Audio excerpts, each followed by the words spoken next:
The message came on a Tuesday. After decades of sending signals into the void, humanity had almost given up hope of a response. Then, without warning, every radio telescope on Earth picked up the same transmission. It was clear, structured, and unmistakably artificial. James Miller was eating a sandwich in the NASA cafeteria when the alarm started blaring. As the lead communications specialist for the International Space Coalition, he was among the first to see the translated message. "Greetings, people of Earth. We are the Galactic Concord, a union of civilized species. Your signals have reached our outer monitoring stations. We wish to establish formal contact." Within hours, governments worldwide scrambled to form a response team. James found himself appointed as humanity's primary diplomatic representative, not because he was the most qualified diplomat, but because he understood communication systems better than anyone else on the planet. "I'm an engineer, not a politician," James protested when told of his new role. "Exactly," said Director Patel, his boss. "They'll respect technical knowledge more than smooth talking. Besides, you think faster on your feet than anyone I know." 3 days later, a sleek silver ship appeared in Earth's orbit. It made no attempt to hide or use stealth. It simply arrived, positioning itself in full view of Earth's observation systems. The ship was unlike anything humans had built. Nearly a mile long, its hull flowed like liquid metal, with no visible seams or joints. It dwarfed the International Space Station, making humanity's greatest space achievement look like a child's toy by comparison. A shuttle detached from the main vessel and descended toward the designated landing site, a hastily prepared airfield outside of Geneva. World leaders, scientists, and military personnel gathered to witness humanity's first extraterrestrial visitors. James stood at the front of the welcoming committee, trying to control his breathing. The shuttle touched down without a sound, hovering momentarily before settling on the tarmac. A door slid open, revealing 3 figures. The aliens walked with a smooth grace despite their unusual appearance. Their leader stood nearly 7 feet tall, with iridescent blue skin that seemed to shimmer in the sunlight.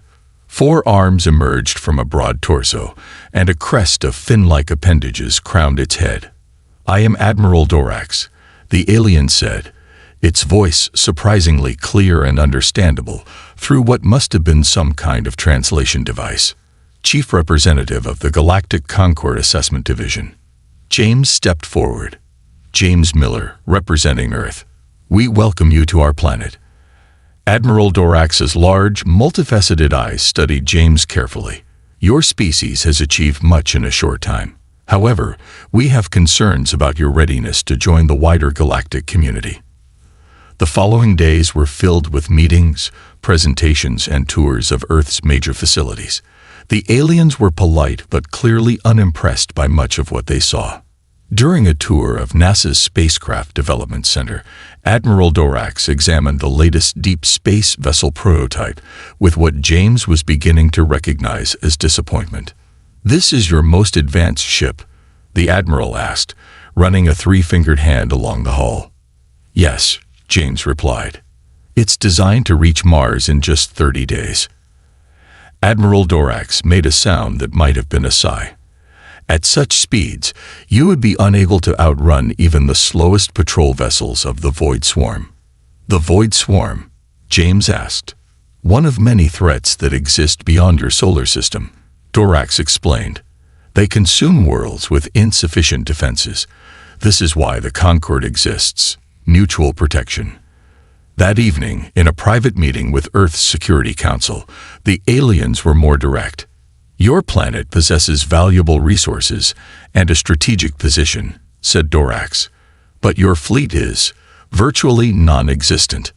We've focused our efforts on sustainable development and solving our own problems before expanding outward," explained the UN Secretary General. Admiral Dorax's fins flattened against his head. A gesture James had learned indicated skepticism. "Noble goals, but the galaxy does not reward the unprepared," said the Admiral. The Concord can offer protection, but we must assess whether Earth would be a burden or an asset to our alliance. Later, James found himself alone with one of the alien delegation's junior members, an engineer named Krell. Unlike the others, Krell seemed genuinely curious about human technology. "Your power generation methods are unusual," Krell said as they examined a fusion research facility. "You've taken different paths than most species." "Necessity drives innovation," James replied. "We've had to work with limited resources." Krell's head tilted. "Yet you accomplish much with little. Our sensors detected over 2,000 satellites in orbit, but only a handful of actual vessels. Why build so many small devices instead of proper ships?"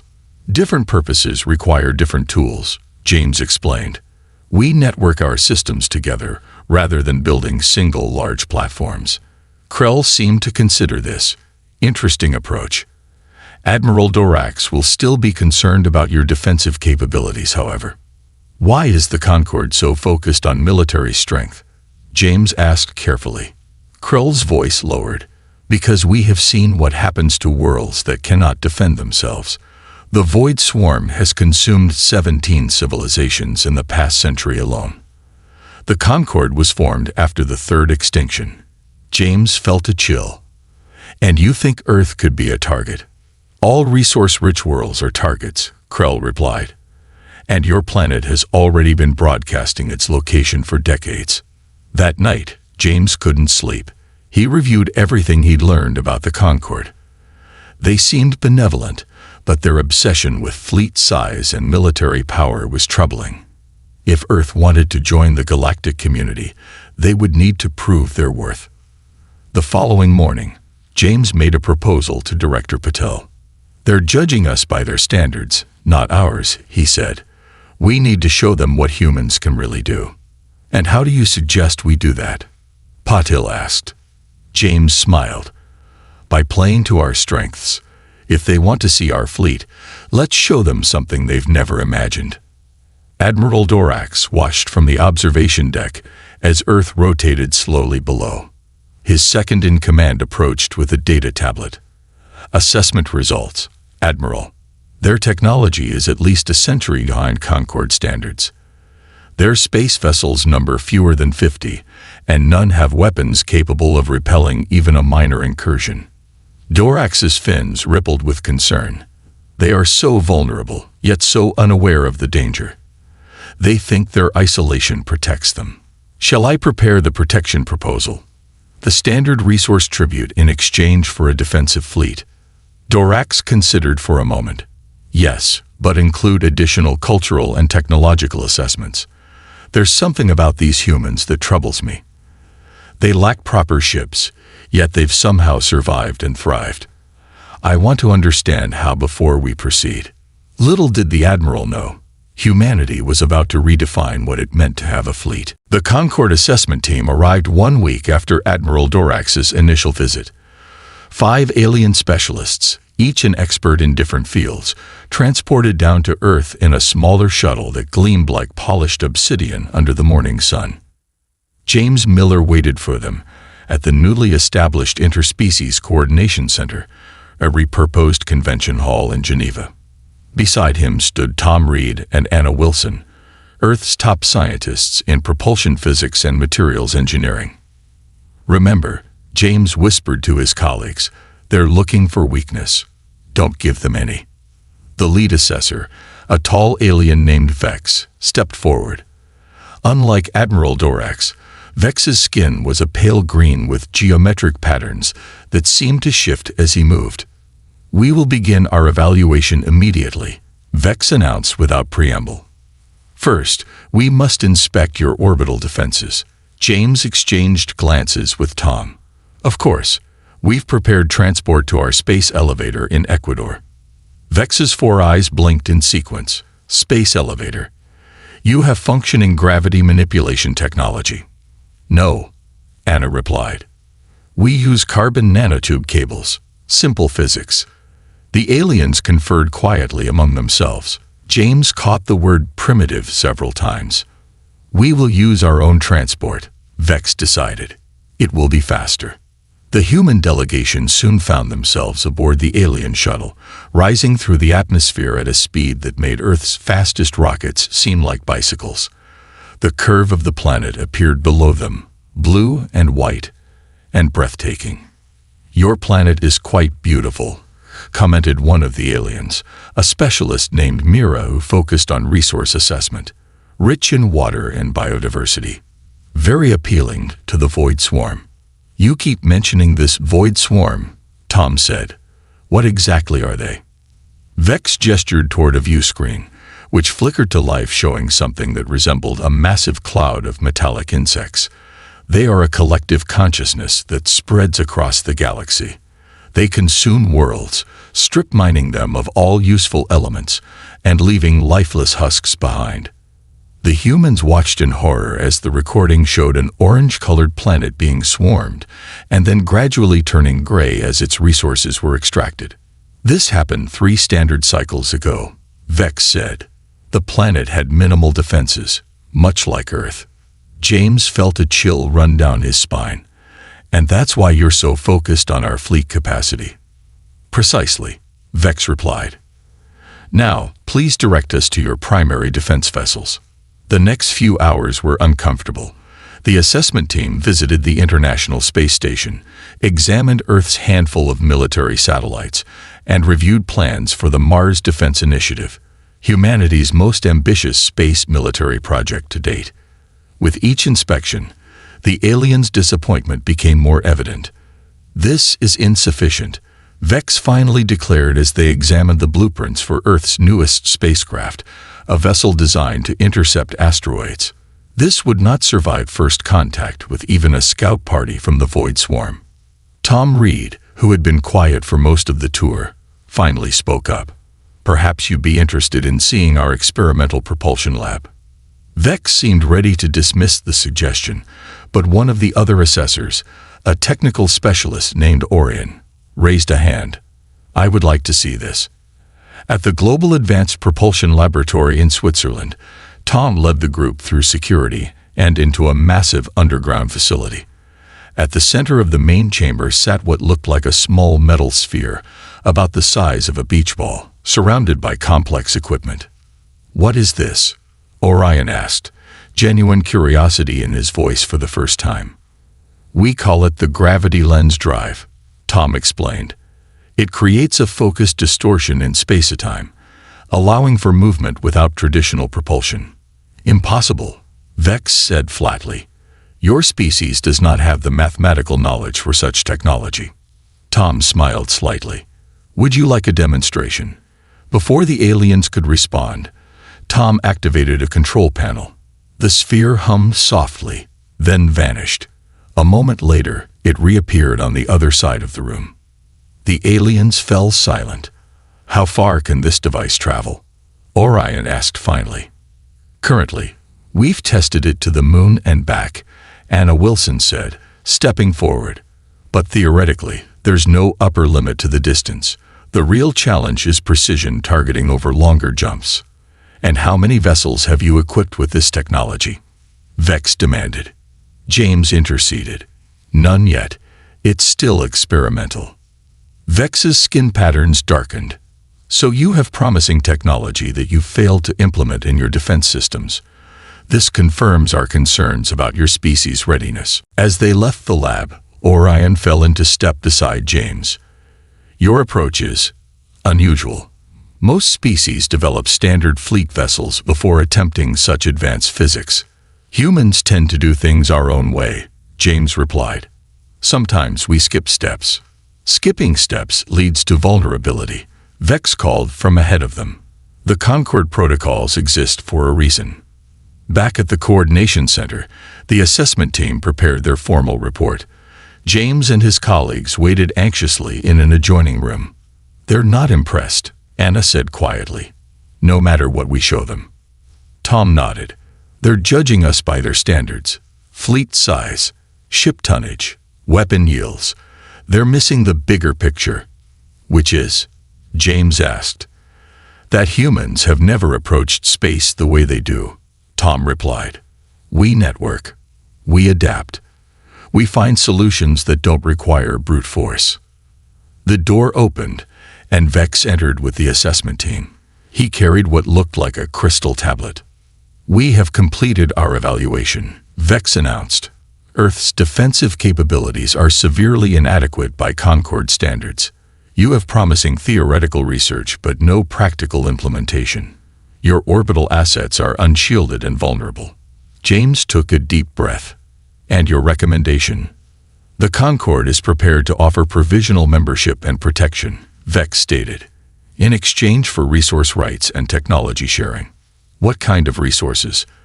Anna asked sharply. 20% of your planetary rare earth elements, 30% of your water ice from your polar regions, and mining rights to your lunar surface," Mira replied matter-of-factly. "Standard rates for protection of a pre-fleet civilization." Tom's face reddened. "That's a very generous offer," James cut in, giving Tom a warning glance. "We'll need to discuss this with our world leaders." "Of course," Vex said. "Admiral Dorax will return in 3 of your weeks to receive your answer. I suggest you use that time wisely to consider the alternative." After the aliens departed, James called an emergency meeting with Earth's Defense Council. "They think we're helpless," he told the assembled leaders. "They're offering protection in exchange for what amounts to colonization." "What choice do we have?" asked the Russian general. "You've seen what this void swarm can do." James looked at Tom and Anna. "We need to show them what humans can really do when our backs are against the wall. We need to think differently." "What are you suggesting?" Director Patil asked. James smiled grimly. "If they want to see a fleet, let's give them something they've never imagined." In orbit above Earth, a small probe from the Concorde ship continued to monitor all transmissions. It recorded a sudden increase in global communications, emergency meetings of world governments, and the mobilization of scientific teams worldwide. Aboard the main vessel, Admiral Dorax reviewed the assessment report with concern. "They have potential," he mused, "but they lack the fundamental understanding of galactic threats." His second-in-command nodded. "The resource agreement is fair. Many worlds have accepted similar terms." "Perhaps," Dorax replied, watching Earth rotate slowly on the view screen. "But something about these humans troubles me. They keep surprising us. I wonder what they'll do next." 3 weeks passed in a flurry of global activity. In every major nation, scientists worked around the clock. Military bases buzzed with unusual movements. Satellite launches increased threefold. Small, seemingly insignificant devices that the Concorde observers dismissed as primitive monitoring equipment. James Miller barely slept. Dark circles formed under his eyes as he coordinated between governments, scientists, and military leaders. The plan was ambitious, perhaps impossible, but it was Earth's best hope. Admiral Dorax's ship returned exactly on schedule, appearing suddenly in orbit like a silver needle against the black of space. This time, the Admiral brought a larger delegation, 20 senior Concorde officials in 3 shuttles that descended toward the Geneva landing site. "They're showing off their fleet strength," Anna Wilson muttered as they watched the shuttles land in perfect formation. "Subtle intimidation tactics. Let them posture," Tom Reed replied.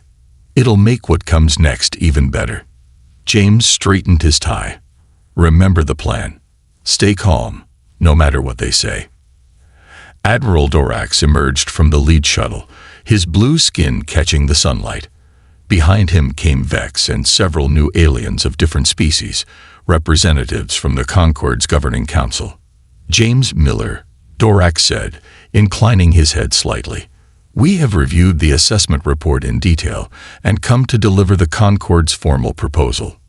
The meeting took place in the Grand Assembly Hall of the United Nations. Representatives from every Earth nation filled the chamber, facing the alien delegation across a wide table.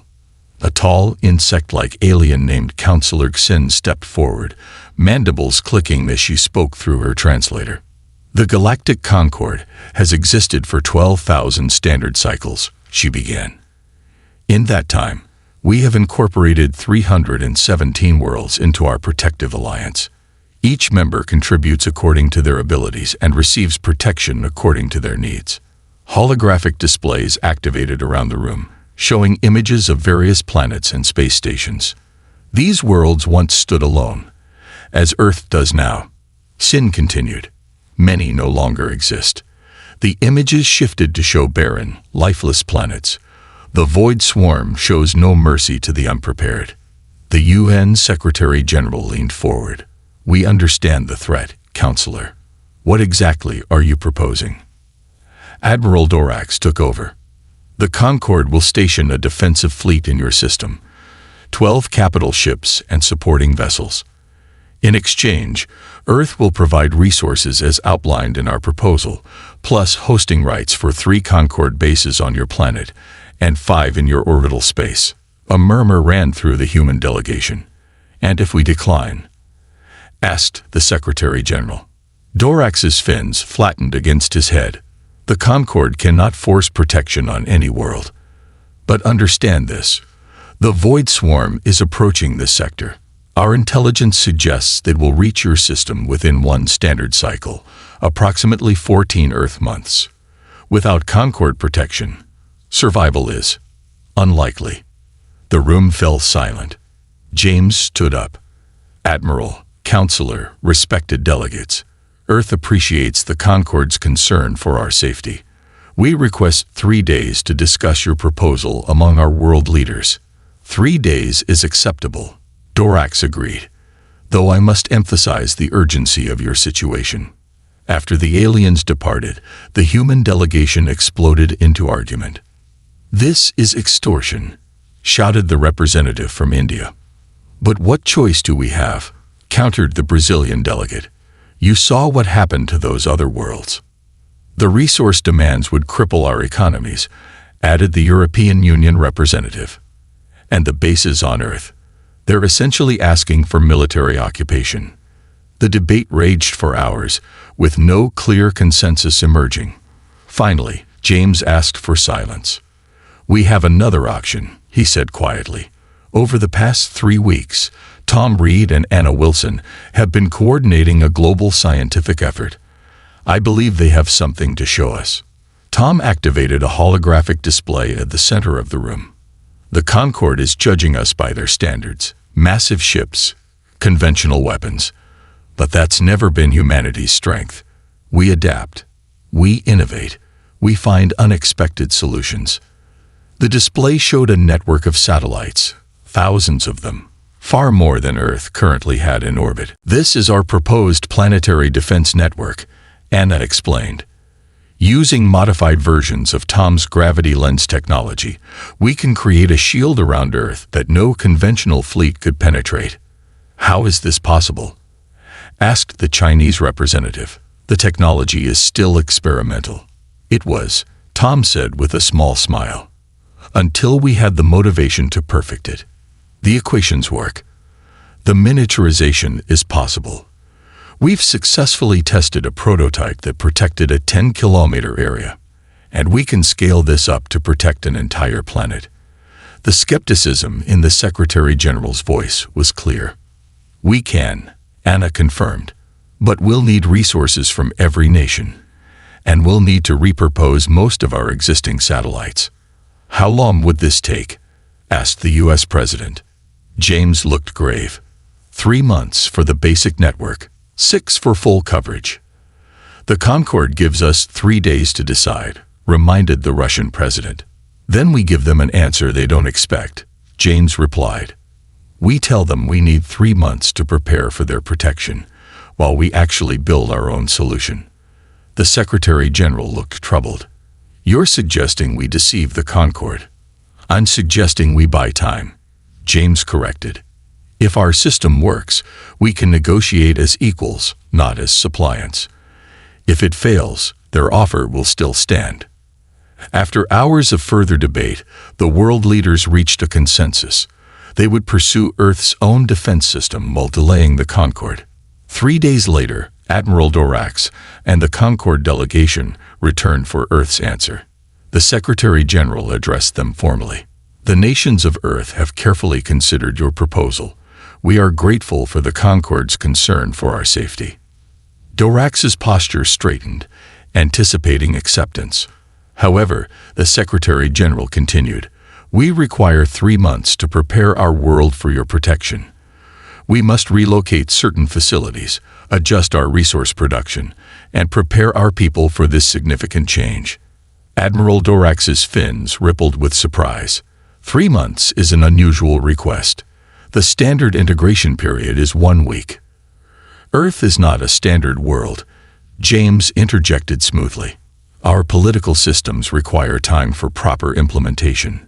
Surely the Concorde, with its thousands of years of diplomatic experience, understands the need for cultural sensitivity. The Concorde delegates conferred among themselves in low tones. Finally, Councillor Xin stepped forward. 3 months will be granted, but no more. The threat approaches, and the Concorde fleet must establish defensive positions before the Void Swarm arrives. If Earth is not ready when we return, we cannot guarantee your safety. We understand, the Secretary General replied. Earth will be ready. After the aliens departed, James gathered with Tom and Anna in a secure room beneath the UN building. 3 months, Anna said, her voice tight with tension. Is it enough time? Tom ran a hand through his hair. It has to be. Every scientific mind on the planet is working on this. We've already launched the first test satellites. James looked at the global map on the wall, showing research centers lit up across every continent. Humanity has always done its best work under pressure. Now we just need to do the impossible. In orbit, Admiral Dorax watched Earth from his command deck. They're hiding something, he said to his second-in-command. The humans are planning something. Should we maintain surveillance? Dorax considered this. Increase monitoring. If they're building ships, we need to know. And if they're not building ships? Dorax's fins flattened in puzzlement. Then I cannot imagine what defense they think they're creating. Without a fleet, they are simply waiting to be consumed. Little did the Admiral know. The greatest fleet humanity would build wasn't ships at all, but something the Concorde had never imagined possible. The next 3 months transformed Earth in ways no one could have predicted. Old rivalries between nations faded as humanity united against a common threat. Resources poured into the Planetary Defense Network project, codenamed SHIELD. James Miller set up headquarters in a repurposed aircraft hangar outside of London. World leaders had given him extraordinary authority to coordinate the global effort. Maps and screens covered the walls, tracking the progress of thousands of individual projects worldwide. Status report, James called out as he entered the command center one morning, 51 days into their 3-month window. Anna Wilson looked up from her workstation, dark circles under her eyes. We've launched 412 satellites so far. The first orbital ring is nearly complete. And the power issue? James asked. Tom Reed appeared, carrying a steaming cup of coffee, his 5th of the day. Solved, mostly. The fusion boosters are working. Each satellite can now generate 3 times the energy we initially calculated. What about the Concorde observers? James lowered his voice. Anna grimaced. Still watching. They've positioned 4 monitoring vessels in high orbit. They're tracking our satellite launches. Let them watch, Tom said with a tired smile. They're looking for ships. They don't understand what we're building. A young technician rushed up to them. Sir, the test of the Australia sector is ready. They hurried to the main control room, where representatives from dozens of nations had gathered. On the massive central screen, a map showed a section of Australia's outback glowing blue. We've activated 50 satellites positioned over the test zone, Anna explained to the assembled officials. If this works, they'll create a localized shield effect, covering approximately 1,000 square kilometers. And if it doesn't work? Asked the Australian Prime Minister. Tom's expression was grim. Then we need to reconsider our approach. Fast. Anna initiated the countdown. Shield activation in 3, 2, 1. On the screen, the blue area pulsed once, then stabilized. Data streams poured in from monitoring stations. Energy field holding steady, called out a technician. Gravity lens distortion at optimal levels. Begin the test, James ordered. On another screen, they watched as fighter jets approached the shield area. They fired missiles at the protected zone. As each missile hit the invisible barrier, it seemed to slow, then stop completely, hanging in midair before gently dropping to the ground. A cheer erupted in the control room. "It's working," Anna exclaimed, grabbing Tom's arm. "The gravity distortion is functioning exactly as predicted." "Don't celebrate yet," Tom cautioned, though he was smiling. "This is just one small section. We need global coverage, and we're nowhere close to finished." James addressed the gathered officials. "You've seen what we can do. Now we need to triple our efforts. Every nation needs to increase production of the satellites. Every launch facility on Earth needs to be operating 24/7. The resources required are enormous," said the German Chancellor. "We're already stretching our economies to the breaking point." "It's still less than what the Concorde demanded," James replied firmly. "And when we're done, we'll own our defense system. We won't be paying tribute to alien protectors for generations." That convinced them. In the days that followed, the global effort intensified. Factories around the world converted to satellite production. Rockets launched hourly from sites on every continent. Children watched the night sky fill with new stars, the growing constellation of humanity's shield. In orbit, the Concorde observation vessels monitored this activity with increasing confusion. "They continue to launch small satellites," reported the alien observer to Admiral Dorax. "Over 800 now. But no defensive vessels. No weapons platforms, just a network of simple communication devices." Admiral Dorax studied the reports with his 4 eyes narrowed. "These are not simple communication devices. They're too numerous, too precisely positioned." "What else could they be?" asked his second-in-command. "They have no offensive capabilities we can detect." "I don't know," Dorax admitted. "But the humans are executing a coordinated global plan. We should inform the Concorde Council." Back on Earth, progress continued at a frantic pace. The satellite network grew day by day, but problems arose as well. "We're behind schedule in the Pacific sector," Anna reported during a late-night meeting, 70 days into their countdown. "Launch facilities in that region are overtaxed." James studied the global map. "Redirect launches from South America to cover the gap. We can't have holes in the network." "There's another problem," Tom added grimly. "The power draw is higher than we calculated. When we activate the full shield, we might experience global power outages." "For how long?" James asked. "Minutes, maybe hours. We can't be sure." James thought for a moment. "Warn all nations to prepare backup systems for critical infrastructure. Hospitals, communications, military facilities. We'll have to weather the blackout until the system stabilizes." As the deadline approached, tension mounted. With just 1 week remaining before the Concorde's return, the satellite network was nearly complete. Over 3,000 devices positioned in precise orbital patterns around Earth. But they had yet to test the full system. "We only get one chance at this," James told the emergency session of the UN Security Council. "When the Concorde returns, they'll expect to see our answer. If we activate the shield too early, they might attack before it's stable. Too late, and they'll think we're rejecting their protection." "Can we be certain it will work?"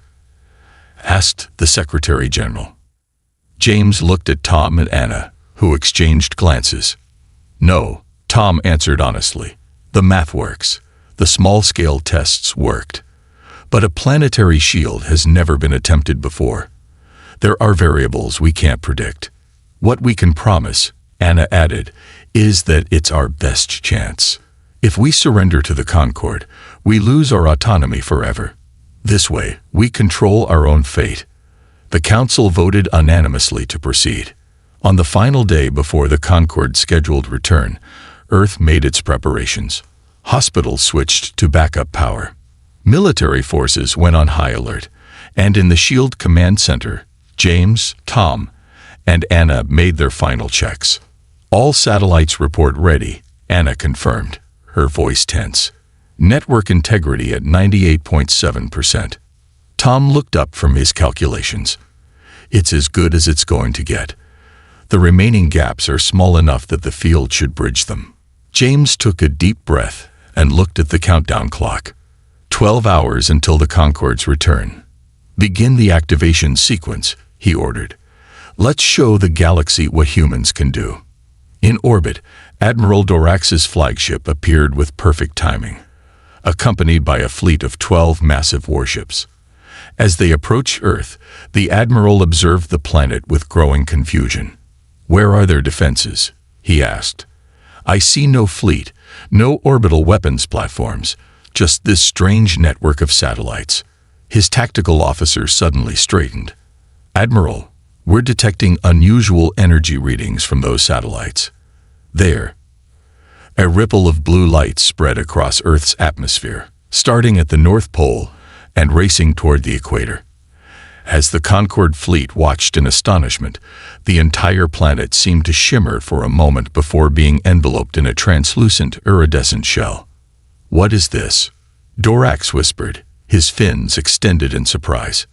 What have they done? Admiral Dorax stared at the shimmering blue field surrounding Earth, his fins twitching with confusion and alarm.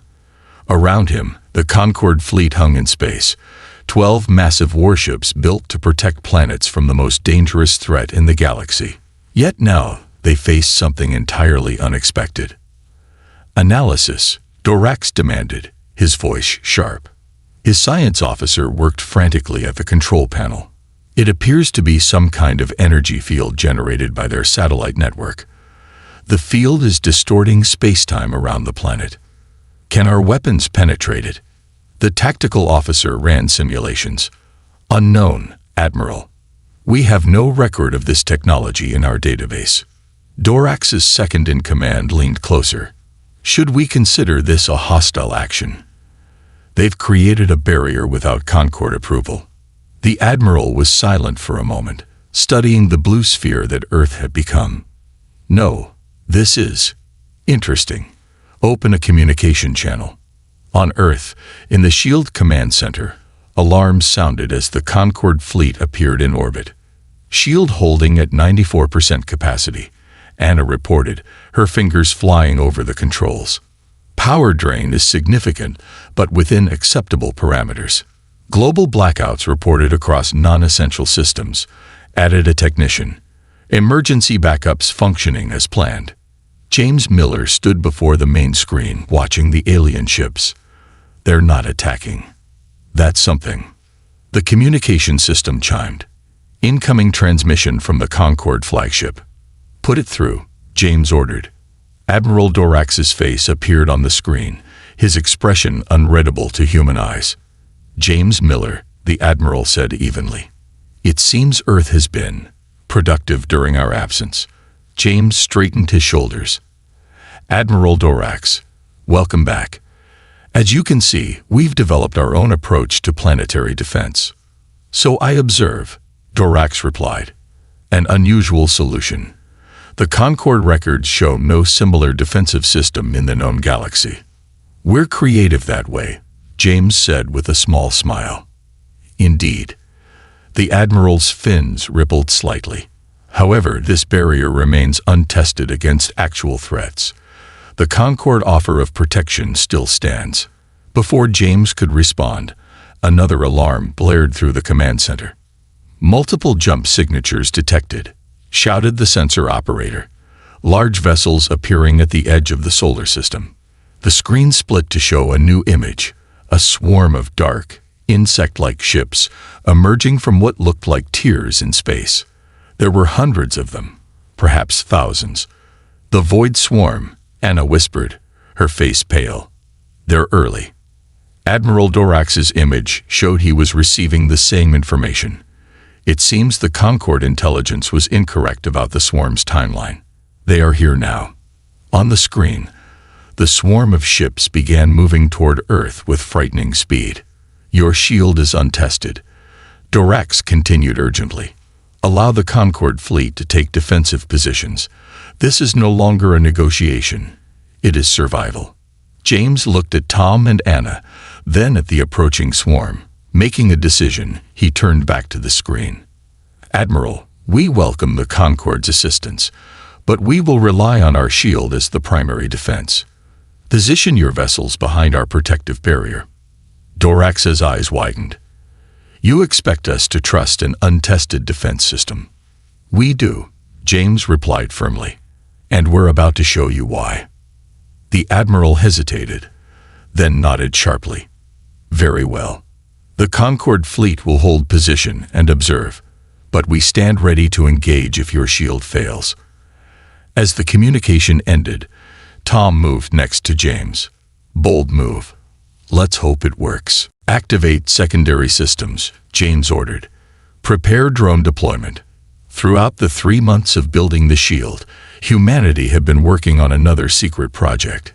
Hidden in underground facilities and abandoned mines, they had constructed thousands of small, unmanned vessels, each no bigger than a car, but powered by the same gravity lens technology as the shield.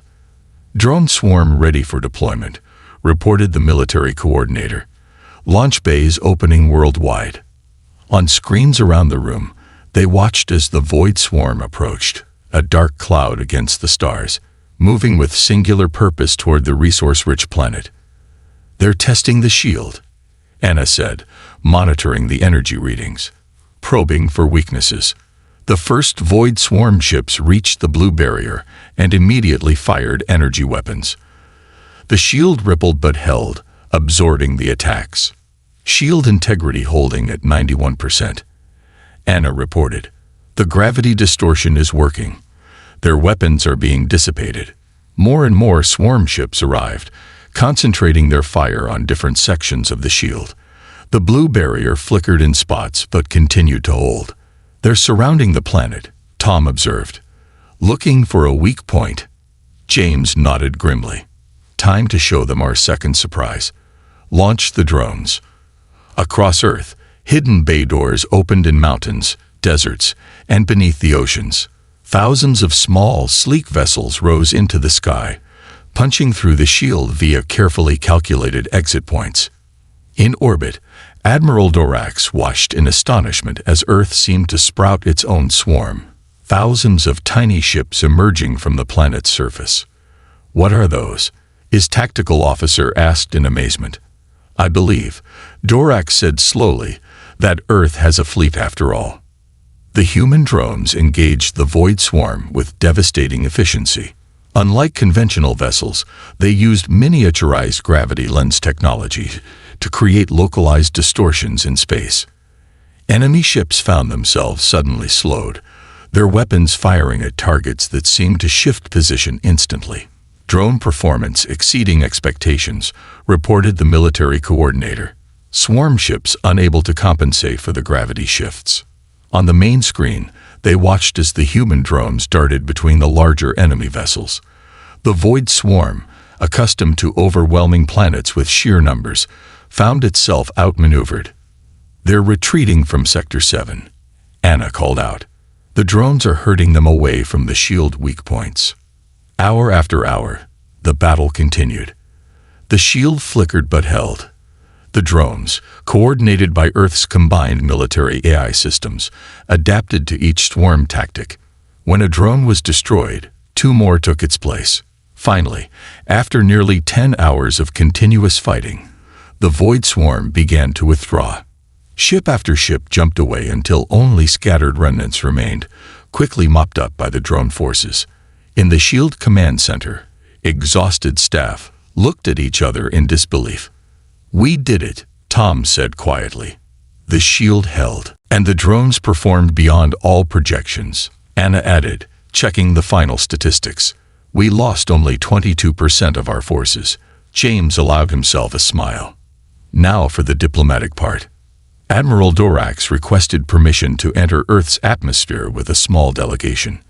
The meeting took place in the same United Nations hall where the Concorde had delivered their ultimatum 3 months earlier, but the atmosphere could not have been more different. The Concord Council extends its congratulations to Earth. Dorax began, his tone respectful. Your defense of your world was unprecedented. Thank you, Admiral, the Secretary General replied. We hope this demonstrates that Earth is ready to join the galactic community as an equal partner, not as a protectorate. Dorax's fins extended fully, a sign of respect in his species. More than ready. Your approach to planetary defense has shown innovation that the Concord has not seen in 1,000 years. The gravity lens technology alone could revolutionize our defensive strategies across the galaxy. We're open to sharing our technology, James said. As part of a mutual exchange, of course. Of course, Dorax agreed.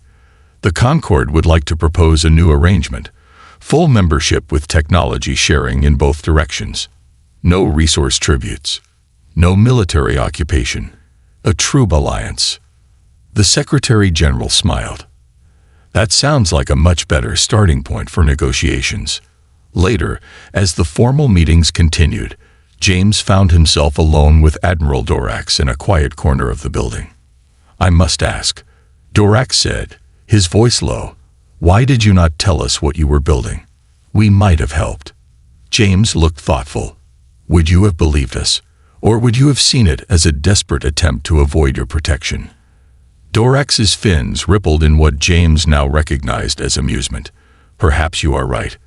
We have grown accustomed to being the protectors. It did not occur to us that protection could take such a different form. That's the thing about humans, James replied with a smile. We rarely solve problems the way others expect. You thought we needed a fleet of big ships, but we created something better. Indeed, Dorax agreed, and I suspect the galaxy will never be quite the same because of it. As night fell over Geneva, Earth's new satellite constellation glimmered in the sky, thousands of points of light forming a protective net around the planet. Not the fleet the Concord had expected, but something uniquely human and far more effective than anyone could have imagined. The Galactic Empire targeted Earth. They only received one warning. Commander Ethan Miller stood at the large window of Earth Defense Station Alpha, his eyes fixed on the stars. The coffee in his mug had gone cold hours ago.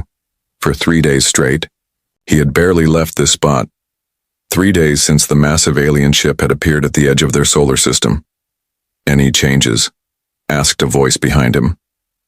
Ethan turned to see Dr. Laura Bennett entering the observation deck. Her red hair was pulled back in a messy bun, and dark circles under her eyes suggested she hadn't slept much either. Nothing. It's just sitting there, Ethan replied. 36 times larger than our biggest vessel according to the latest scans. Laura joined him at the window. The president is addressing the United Nations in an hour. They're trying to keep panic to a minimum, but the internet is exploding with theories. Ethan nodded. The appearance of the alien ship had been impossible to hide.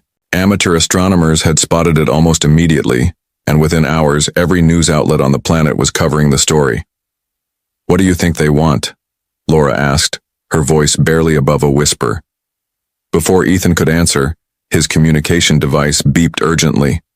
The station's AI spoke with its calm, feminine voice. Commander Miller, we are detecting an energy surge from the alien vessel. Ethan and Laura exchanged worried glances. Put it on the main screen, he ordered. The large display on the wall activated, showing the sleek, dark shape of the alien ship. A beam of blue light suddenly shot out from the vessel, not toward Earth but into empty space. The beam expanded, forming what looked like a window in the fabric of space itself. It's some kind of transmission, said Laura, moving closer to the screen. They're broadcasting something. Within seconds, every communication device on the station began to beep. Ethan checked his tablet and saw a simple message. Incoming transmission for all Earth receiving stations. They're contacting us, Ethan said, his heart racing. Alert General Wilson and connect us to mission control. The main screen split into multiple windows. One showed General Susan Wilson at Earth Defense Headquarters. Others displayed various military and scientific leaders from around the world. Everyone looked tense. "We're receiving the same transmission at all stations worldwide," General Wilson announced. "It's being broadcast on all frequencies. We're decoding it now." For a moment the screen flickered. Then it cleared to show a figure that was clearly not human. The alien had gray-blue skin that seemed to shimmer like metal. Its eyes were large and completely black with no visible pupils. When it spoke, its mouth didn't move. Instead, the words appeared as text across the bottom of the screen, while a flat artificial voice spoke in perfect English. "Attention primitive species of Sol 3. I am Grand Admiral Zor of the Vraxian Empire. Our civilization spans 3,000 worlds across this galaxy. Your system lies in the path of our next expansion wave." The alien paused, and Ethan felt his stomach tighten. "Your world has been evaluated and deemed unsuitable for integration. Your resources, however, will serve the Empire well. You have 30 days to surrender your planet. All humans will be relocated to labor colonies. Resistance will result in planetary sterilization." The message ended, and the screen returned to showing the alien ship. The observation deck erupted in shocked voices. General Wilson was already barking orders. Scientists were arguing about the translation. Politicians were demanding immediate emergency sessions. Ethan stood frozen, his mind racing to process what he had just heard. An empire of 3,000 worlds. Planetary sterilization. 30 days. Laura grabbed his arm, her face pale. "They're going to destroy Earth." The next 24 hours passed in a blur of emergency meetings and global panic. As news of the alien ultimatum spread, riots broke out in major cities. Religious groups proclaimed the end times. Military forces worldwide went on high alert, though everyone knew their weapons would be useless against a civilization capable of crossing the stars. Ethan found himself appointed to a hastily assembled diplomatic team led by Dr. Bennett. Her background in linguistics and exobiology made her the closest thing humanity had to an expert on alien communication. Their mission was simple but seemingly impossible: find a way to talk to the Vraxians and convince them not to destroy Earth. "We've prepared a response," Laura told him as they sat in the newly established First Contact Center in Geneva. "We're emphasizing our peaceful intentions and requesting a face-to-face meeting." Ethan nodded, but he couldn't shake his military instincts. "They didn't come here to talk, Laura. Their message wasn't an opening for negotiation. It was a statement of intent." "We have to try," she insisted. "What's the alternative?" He had no answer for that. When their response was transmitted, the Vraxian ship didn't reply. Instead, 3 smaller vessels detached from the main ship and entered the solar system. They bypassed Earth entirely and headed toward Mars. Ethan and other military leaders watched in horror as the ships positioned themselves around the small human research colony on the Red Planet. The colony housed 87 scientists and engineers. "What are they doing?" someone asked in the silent command center. The answer came moments later. A brilliant flash of light engulfed the Mars colony. When it faded, nothing remained but a smoldering crater. The Vraxian message that followed was brief. "This demonstration should clarify our intentions. 29 days remain." In the chaos that followed, world governments struggled to present a united front. Some nations began massive evacuations to underground bunkers. Others poured resources into long-dormant weapons programs, hoping for a miracle breakthrough. A few simply collapsed as officials abandoned their posts. Through it all, Ethan and Laura worked tirelessly with their team, trying to establish meaningful communication with the Vraxians. Every message they sent went unanswered. "There has to be something we're missing," Laura said late one night, her voice hoarse from exhaustion. No species could evolve to be this coldly aggressive. Ethan looked at the latest satellite images of the Vraxian vessel. Maybe they don't see us as a species at all. Maybe we're just insects to them. As the first week of the 30-day countdown neared its end, Ethan received an urgent call from General Wilson. "We've detected something," she said without preamble. "A structure under the Antarctic ice. It's not natural, and according to preliminary scans, it's not human either." "Another alien ship?" Ethan asked, his mind racing. "No," the general replied. "Something much older. And Miller, It's waking up. The Galactic Empire targeted Earth. They only received one warning.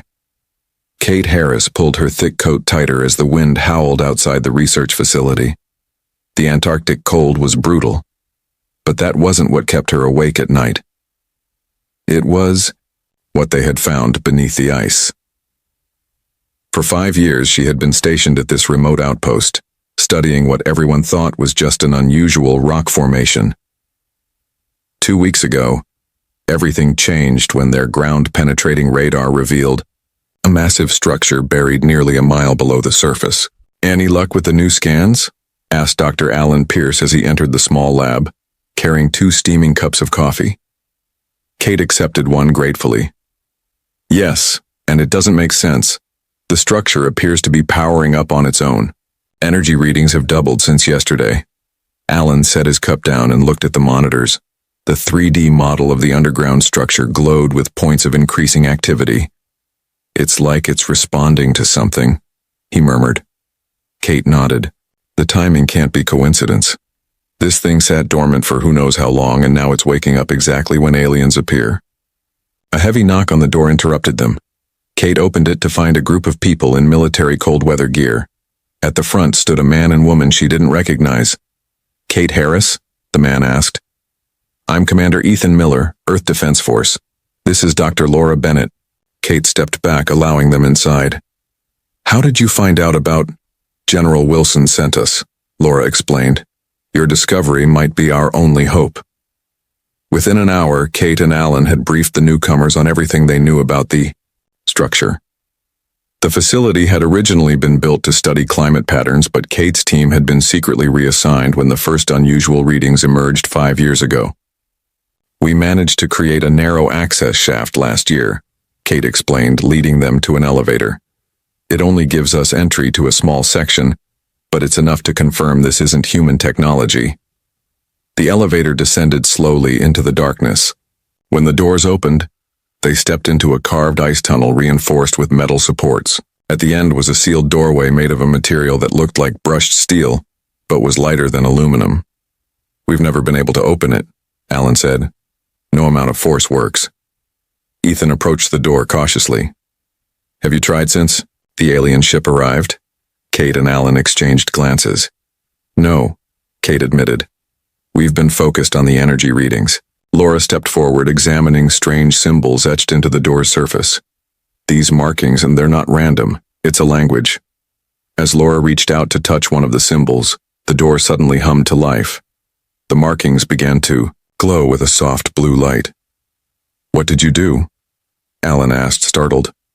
"Nothing," Laura whispered. "I didn't even touch it." The door slid open silently, revealing a dark chamber beyond. The floor inside lit up as they cautiously entered, illuminating a vast room filled with technology unlike anything they had ever seen. At the center stood a raised platform with what looked like a control console. "It's responding to our presence," Kate said, checking her handheld scanner. "But the energy patterns suggest it's been activating gradually since the alien ship appeared." Laura moved toward the console, drawn by more of the strange symbols. "These are similar to the door markings, but more complex." As she studied them, a holographic display suddenly sprang to life above the console.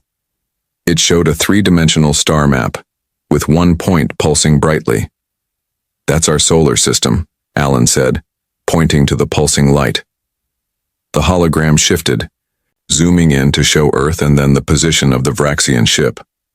A second point of light appeared, representing the underground structure they were standing in. Ethan stepped closer.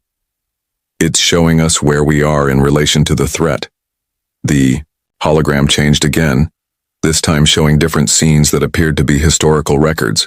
They watched in awe as the images revealed a civilization of beings that looked almost human, but with subtle differences, slightly elongated features, eyes that reflected light differently. "My God," Laura breathed. "Another alien species. But these aren't the Vraxians." The images showed these beings constructing the very facility they were standing in, along with others around Earth. Then came scenes of a terrible war. These beings fighting against ships that looked similar. to the Vraxian vessel currently threatening Earth. They were here before us, Kate said. They built these facilities as outposts or defensive positions. The final images showed the beings departing Earth, leaving their technology behind, but not before showing what appeared to be early humans observing from a distance. When the hologram faded, the console revealed a handprint impression. Without thinking, Kate placed her palm on it. The room hummed with new energy as systems throughout the facility began to activate. The console reconfigured itself, the alien symbols changing to English text. Guardian protocol initiated. Kate read aloud. Caretaker genetic profile recognized. Defensive systems online. Awaiting command authorization. Everyone stared at her in shock. What does that mean? Ethan asked. Caretaker genetic profile. Laura's eyes widened with understanding. They didn't just leave this technology behind, they left it for us. Or rather, they left it for humans to find when needed. But why would my genetics match? Kate asked. Maybe all humans would, Alan suggested. Or maybe there's more to your family history than you know. Kate turned back to the console, which now displayed new information. According to this, there are similar facilities around the world. This isn't just one outpost, it's part of a planetary defense network. Ethan's communication device beeped. General Wilson's voice came through, tense and urgent. Miller, we have movement. 3 more Vraxian ships have broken off from the main vessel. They're heading toward Earth. ETA 48 hours. Ethan looked at the others, his expression grim. Whatever this technology can do, we need to figure it out fast. We're running out of time. Kate nodded, her fingers already moving across the alien console that somehow felt familiar to her touch. There's a communication system here, and weapons. Powerful ones. The facility rumbled around them as ancient machinery awakened from its long slumber. Lights flickered on throughout chambers they hadn't yet explored, revealing vast halls of technology waiting to be used. I think, Kate said slowly, we might be able to send them a message they won't expect. Laura looked at the star map, which now showed multiple points of light activating around Earth. One warning, she murmured. That's all they deserve after what they did to Mars. As the team worked frantically to understand the ancient systems, none of them noticed a small symbol glowing on the back of Kate's hand, the same symbol that had been prominently displayed in the holographic history of the departed Guardians of Earth. The Galactic Empire targeted Earth. They only received one warning. The symbol on Kate's hand faded after a few hours, but its appearance had changed everything. The team now worked with renewed purpose, racing to understand the Guardian technology before the approaching Vraxian ships reached Earth. Look at this, Kate called out, her fingers dancing across the alien console. The system has detailed files on the Vraxians. They've encountered them before. Commander Ethan Miller leaned over her shoulder, studying the displays that now showed English text. What does it say about their weaknesses? Their ships use a form of energy shielding we've never seen, Kate explained. But these Guardian weapons are designed to bypass those shields completely.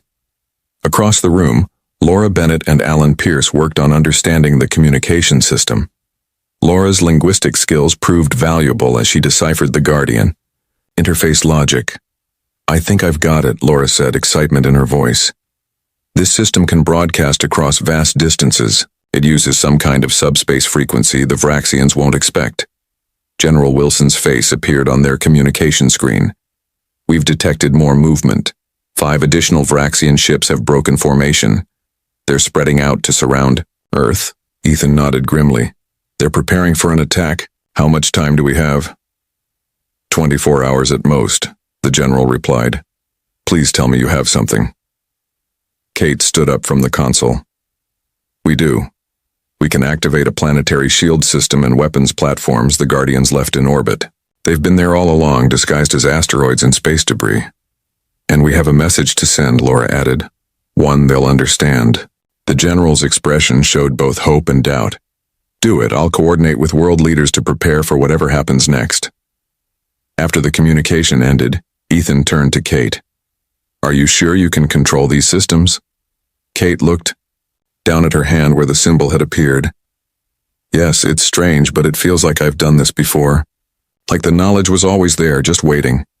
Genetic memory, Alan suggested. The Guardians must have altered some human ancestors, encoded certain abilities into our DNA. Kate nodded. Not everyone's, though.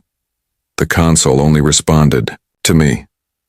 That's why they left, Laura said, looking at the star map. They weren't abandoning Earth. They were protecting it by creating humans who could one day use their technology. Over the next 12 hours, Kate activated Guardian systems around the world. Deep beneath the oceans, buried in mountain ranges, hidden in plain sight, the ancient technology began to hum with power for the first time in thousands of years. Satellites detected the changes, sending confused reports back to Earth's governments.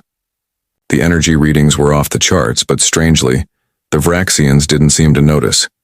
Their sensors, designed to detect human technology, missed the Guardian systems completely. We're ready, Kate announced finally. The SHIELD network is online. Orbital platforms are standing by. Ethan checked the time. The first Vraxian ships will enter Earth's atmosphere in 2 hours. If we're going to send a message, it needs to be now. Laura approached the communication console. I've prepared the transmission. It's simple but should make our point. Kate took a deep breath and pressed her palm against the console. The facility hummed with energy as the ancient transmitter powered up. Laura's message was broadcast not just from Antarctica, but from every Guardian facility across the planet. On the main Vraxian vessel, Admiral Zor was reviewing the attack plans when an alert sounded. His second-in-command approached cautiously. Admiral, we're receiving a transmission from Earth. It's different from their previous attempts. Zor turned to the communication screen with mild curiosity. Let me hear it. The message that played was brief but clear. You have violated the protected space of the Guardians. This is your only warning. Withdraw immediately. Zor's black eyes narrowed. Guardians? Impossible. They disappeared from this sector millennia ago. Before his officer could respond, the ship's sensors blared with new alarms. A massive energy shield had suddenly appeared around Earth, unlike anything their scans had detected before. At the same time, objects throughout Earth's orbit that had registered as simple debris were transforming, revealing themselves as weapon platforms. Scan those platforms, Zor ordered, his voice now sharp with concern. Admiral, the energy signatures match. Guardian technology, his officer reported, disbelief evident in his voice. A bluff, Zor decided after a moment. The humans cannot possibly control Guardian systems, they're too primitive. As if in response to his words, a single beam of energy shot up from Antarctica. It struck one of the smaller Vraxian scout ships, passing through its shields as if they weren't there. The ship exploded silently in the vacuum of space. Back in the Antarctic facility, Kate watched the display with wide eyes. I didn't mean to do that. The system responded to their scanner lock automatically. Good, Ethan said firmly. They needed to see we're serious. 2 more Vraxian scout ships moved closer, weapons charging. Again, beams shot up from Earth. Not just from Antarctica this time, but from Guardian facilities in the Andes and the Pacific Ocean. Both ships were disabled instantly, their systems going dark as they drifted powerless in orbit. On the Vraxian command ship, Admiral Zor slammed his fist against his chair. Pull back the attack force, regroup at Sector 7. Admiral, what about the invasion? His second-in-command asked. Zor's eyes narrowed to slits. This changes our approach. If the humans have Guardian technology, we need the main fleet. He paused, studying the sensor readings again. Send a message to all ships. Full attack commences in 20 cycles. We will crush them with overwhelming force. As the Vraxian ships retreated to a safer distance, Earth's leaders gathered virtually to discuss this unexpected turn of events. On screens around the world, people watched in awe as news reports showed footage of the disabled alien ships drifting in orbit. In Antarctica, Kate worked frantically to access more of the Guardian systems. They're regrouping, she explained to Ethan and the others. This was just their advance force. According to the Guardian records, the Vraxians always follow the same pattern. Test defenses, retreat, then return with overwhelming numbers. How? Much time do we have? Ethan asked. Based on their movement and communication patterns, about 16 hours, Kate replied. They're calling in their main fleet. Laura looked troubled. We surprised them this time, but what happens when they return with everything they have? Kate's expression was determined as she turned back to the console. Then we show them everything we have. The Guardians prepared for this. These systems are just the beginning. As Kate spoke, the symbol briefly reappeared on her hand, glowing, brighter than before. Throughout the facility, previously dark corridors lit up, revealing chambers filled with technology beyond anything they had activated so far. What is that? Alan asked, pointing to a massive circular platform that had just illuminated. Kate smiled as knowledge seemed to flow into her mind. That, she said, is how we're going to win this fight. The Galactic Empire targeted Earth. They only received one warning. The 16 hours passed too quickly. Kate barely slept, working alongside Alan to understand the circular platform and other newly activated Guardian systems. Commander Ethan Miller coordinated with military forces worldwide, while Laura Bennett helped translate more of the Guardian knowledge for Earth's leaders. They're coming, General Wilson's voice announced over the communication system. Our satellites detect over 100 Vraxian vessels entering the solar system. Ethan looked at the tactical display. That's 10 times more than before. Are the shields ready? Kate nodded, her eyes tired but determined. Yes, and I've activated all the orbital platforms, but I'm still working on the most important part. She gestured toward the circular platform that now hummed with energy. What exactly is it? Laura asked. It's a synchronization chamber, Kate explained. The Guardians designed their defense systems to be controlled by multiple operators working together. Alone, I can only access about 20% of the network's capabilities. Alan looked up from his workstation. She needs help. The system requires human operators with compatible genetics. How many? Ethan asked. At least 5, Kate replied. But finding them in time. Laura stepped forward. Try me. Kate led Laura to a smaller console near the circular platform. Laura placed her palm on the scanning surface. Nothing happened for several seconds, then a soft blue light pulsed beneath her hand. Partial compatibility, Kate said with excitement. Not as strong as mine, but enough. The system accepts you. Let me try, Alan said, approaching the console. When he placed his hand on the scanner, the light glowed brighter than it had for Laura. 3 out of 5, Kate said. She looked at Ethan. Commander? Ethan hesitated, then placed his hand on the scanner. The blue light pulsed weakly but steadily. Is that good enough? Kate nodded. 4 out of 5. We need one more. As if on cue, General Wilson strode into the chamber, removing her glove. The president insisted I come in person. She placed her hand on the scanner. The blue light glowed brightly. We have our 5, Kate said, relief in her voice. Now we can access the full defense network. Outside Earth's atmosphere, Admiral Zor watched with satisfaction as his fleet assembled. The main battleships took position at the front, with lighter attack vessels forming wings on either side. Support ships carrying ground troops waited in the rear. Begin the attack, Zor ordered. Target their major population centers first. I want their primitive defenses overwhelmed. The first wave of Vraxian ships descended toward Earth, their weapons charged, ready to break through any resistance. As they approached the atmosphere, Earth's shield became visible, a shimmering barrier of energy that encircled the entire planet. The Vraxian ships fired. Massive energy beams struck the shield, creating ripples of light that spread across its surface.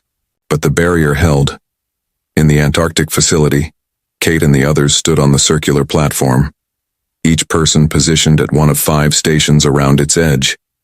The chamber hummed with power as they synchronized with the Guardian system. I can see everything, Laura gasped. Through her connection to the system, she could view the battle unfolding in orbit.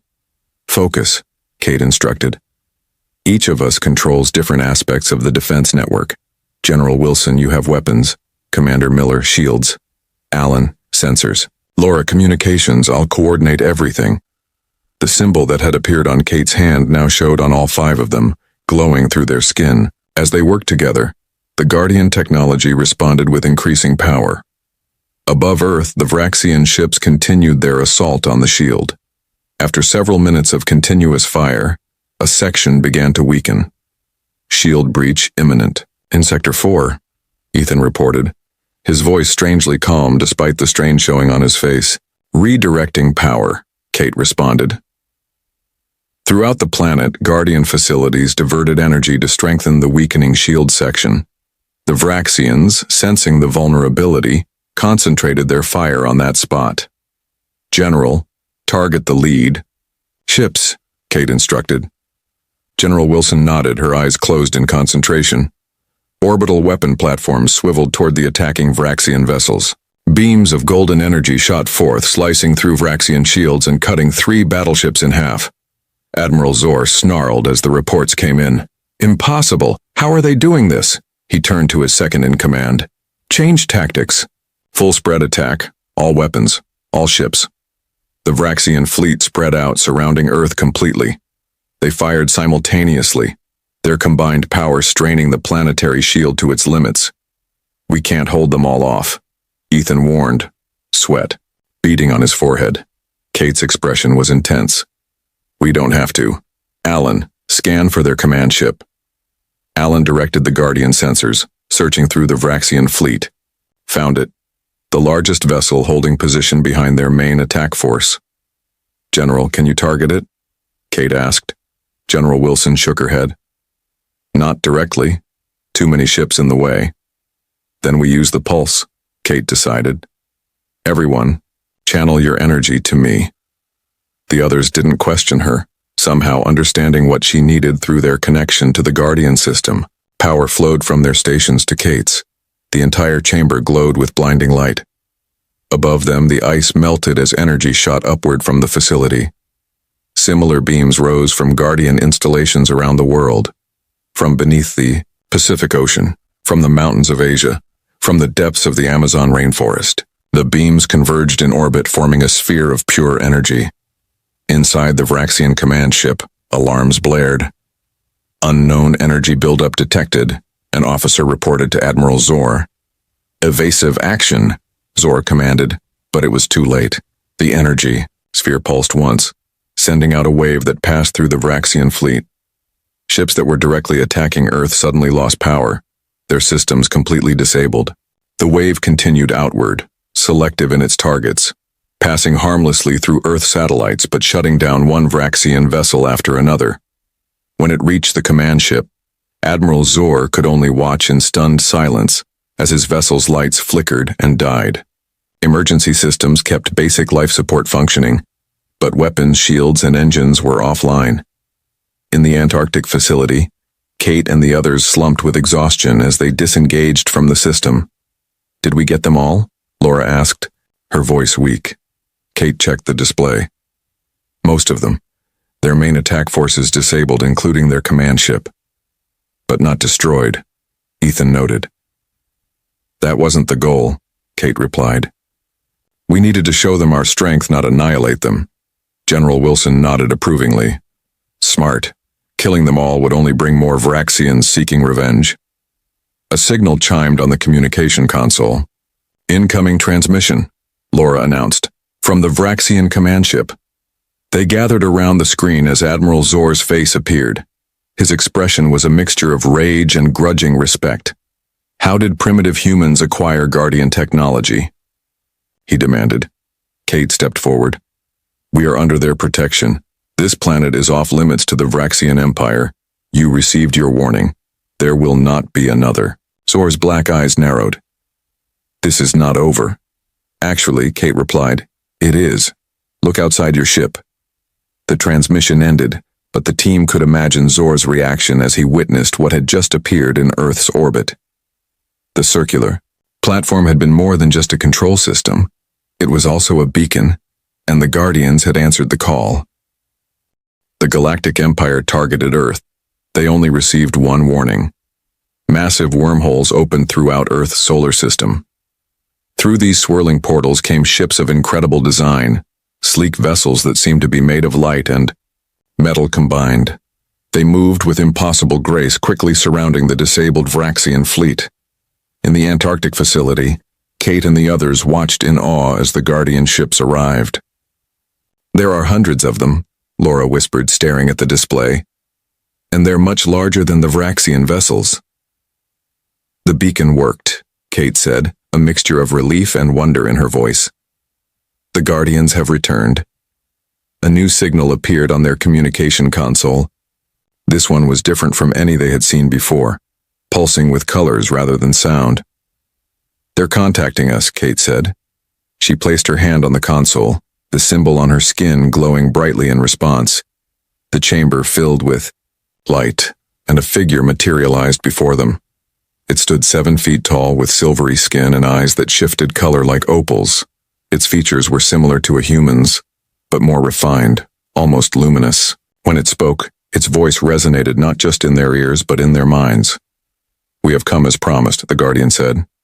"The beacon has been activated after many thousands of years." General Wilson stepped forward.